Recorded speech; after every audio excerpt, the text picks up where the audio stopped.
क्या आपने कभी सोचा है कि हम सब पैदा होते ही कर्जदार हो जाते हैं? नहीं नहीं, मैं किसी बैंक लोन की बात नहीं कर रहा, बल्कि ये वो जिम्मेदारियां हैं जो हमारे साथ जन्म लेती हैं। चलिए आज इसी दिलचस्प कॉन्सेप्ट को समझते हैं। सुनने में थोड़ा अजीब लग रहा है ना, लेकिन शास्त्रों की माने तो ये बिल्कुल सच है। पैदा होते ही हर इंसान पर ये 3 उधार चढ़ जाते हैं। तो सवाल ये है कि आखिर ये उधार हैं क्या, और इनसे छुटकारा पाने का रास्ता क्या है? आइए पता लगाते हैं। जी हाँ, एक या दो नहीं बल्कि पूरे 3 तरह के कर्ज। और ये संख्या बहुत महत्वपूर्ण है। ये हमारे जीवन के अलग अलग पहलुओं के संतुलन को दिखाती है। और देखिए, ये कोई नई सोच नहीं है। नित्य कर्म पूजा प्रकाश जैसे ग्रंथ बताते हैं कि ये विचार हजारों साल पुरानी तैत्तिरीय संहिता से आया है। वहाँ एक श्लोक है जो साफ साफ कहता है कि हर व्यक्ति जन्म से ही इन 3 ऋणों के साथ पैदा होता है। तो अब सबसे बड़ा सवाल, आखिर ये 3 कर्ज हैं कौन कौन से? चलिए एक एक करके इन्हें जानते हैं। तो ये है वो 3 ऋण।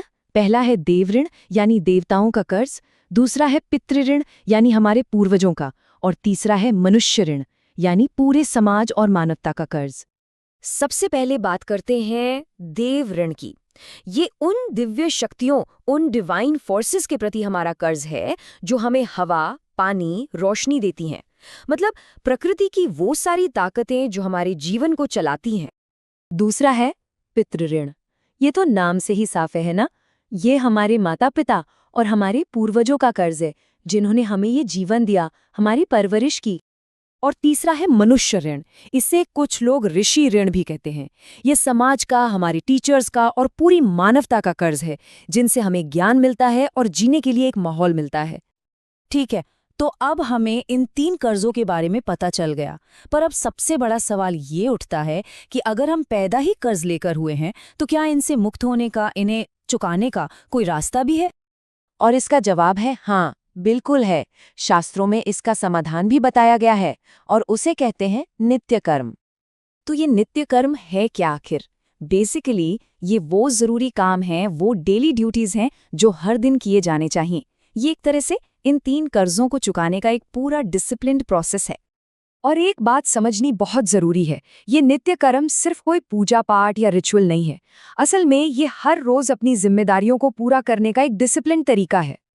तो चलिए अब जरा डिटेल्स में जाते हैं और देखते हैं कि इन कर्जों को चुकाने के लिए ये 6 जरूरी कर्तव्य हैं कौन से।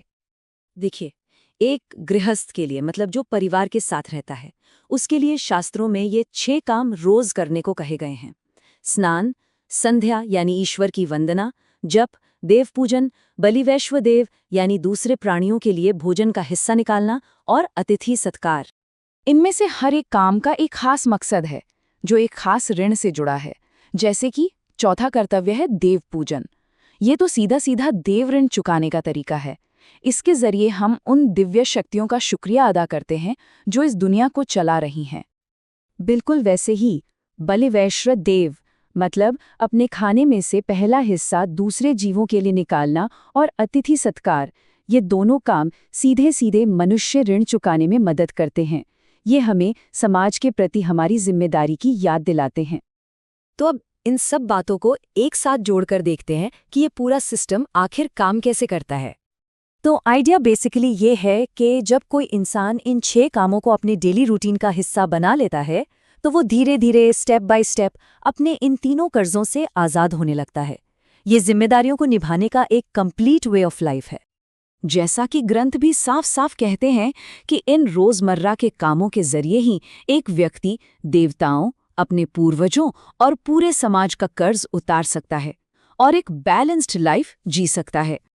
और आखिर में एक सवाल जो सोचने पर मजबूर करता है। आज की इस भागदौड़ भरी जिंदगी में, जहां हम अक्सर अपनी जिम्मेदारियों को भूल जाते हैं, क्या कर्तव्य और ऋण का ये प्राचीन दर्शन हमें एक ज्यादा मीनिंगफुल लाइफ जीने का रास्ता दिखा सकता है? इस पर सोचिएगा जरूर।